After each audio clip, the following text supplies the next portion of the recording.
Good morning friends, this is Ashwani Singh and today we are discussing a very important topic, that is average. So what is mean by average? Let us say we are having some numbers n1, n2, n3 up to x and we want to find out the average. Average means we are talking of some certain central tendency or central measure for this set of given numbers. So let us say these numbers are n. So what is the average? I'll be adding all these numbers and dividing by n. So I'll be getting a average. So if I'm having numbers as 1, 2, 3, 4 and I want to find out the average. So the thing is I'll be adding all these numbers 4 plus 3 plus 2 plus 1, it will give me 10 and dividing 10 by 4 I am getting 2.5. So again it is central measure between 2 and 3 I'll be getting a 2.5. Similarly let us say I'm having number as 5, 6, 7 and I want to find out central number. So that is definitely 6. So 6 is the answer, right? So how to go about this average? This we'll see today, and it is a very easy concept, but we have to change our thought process, correct? To solve these questions, and that I'll tell you how. So let us say I'm having certain numbers as 23, 24, 28 and 29. And I want to find out the average. So how I can find the average? I'll be adding these all 4 and I'll be dividing it by 4. So if I'm adding all these, it'll come up to 104 and I'll divide by 4. That means 26 is the average. 26 is the average, okay? 26 is the average. So that means I'll have to add 3 to make 23, 26. I'll be adding 2 to make 26. I'll be subtracting 2 from 28 to get 26 and I'll be subtracting 3 from 29 to get 26. So it means 23 plus 24 plus 28 plus 29, that will give me 104. And here I am getting plus 3 plus 2 minus 2 minus 3. It will sum up to 0.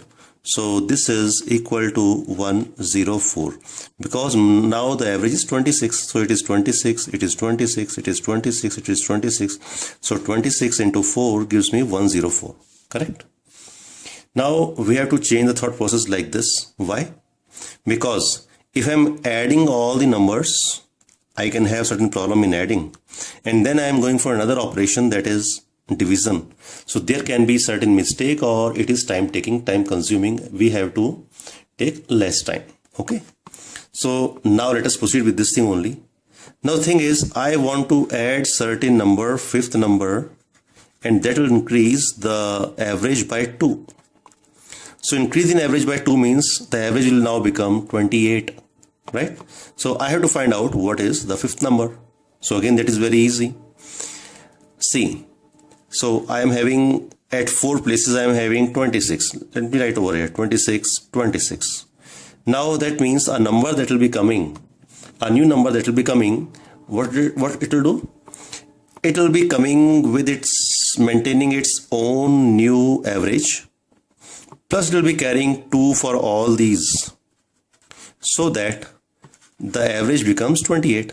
So that means it will be bearing 28 for itself plus 8 for these 4, because 2, 2, 2, 2, it will make it 8.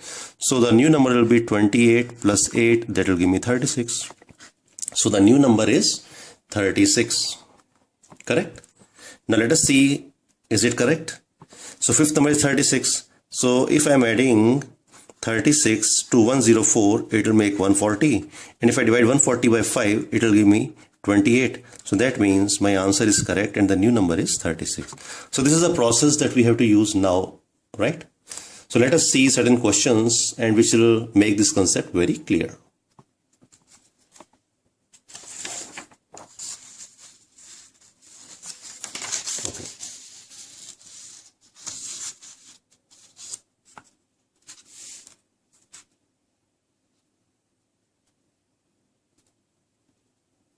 So the question is, a batsman in his 17th inning makes 85 runs, thus increasing his average by 3. What is the average after 17 innings?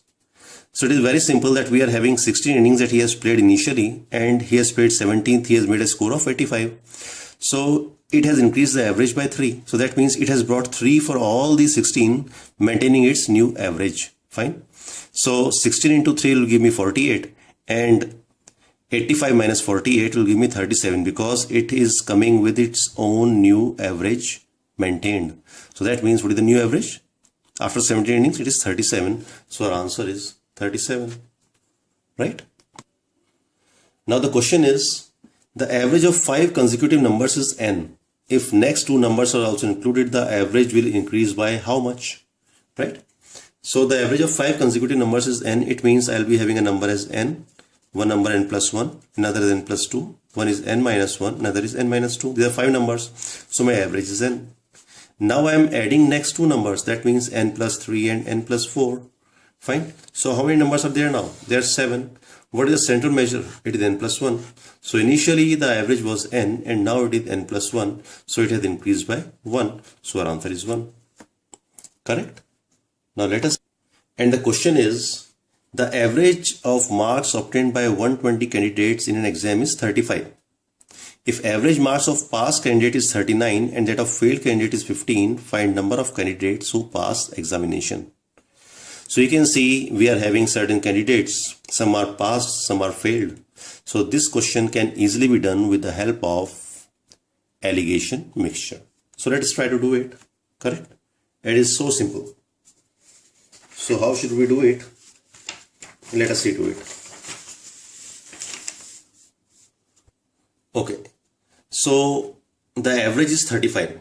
So we are given the average as 35. We are having certain passed students, certain failed students. So what is the average of students who are passed? Average marks, they are 39. And the average marks of failed student is 15. So we can see over here certain graphical representation. So it becomes 39 minus 5 is equal to 4 and 35 minus 15 is equal to 20. So we are getting a particular ratio that is equal to 5:1.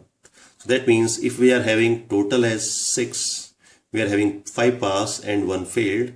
And if we are having total as 120, so that means 6 into 20 is equal to 120. Similarly, 5 into 20 is equal to 100 and 1 into 20 is equal to 20. So that means we are having 100 students passed and 20 students failed. So the answer is 100. Correct? So this is the approach which we will be using while going for answering these questions on averages. So we'll be having a test tomorrow. Just go through these concepts and best of luck. Do share and subscribe my videos. Thank you.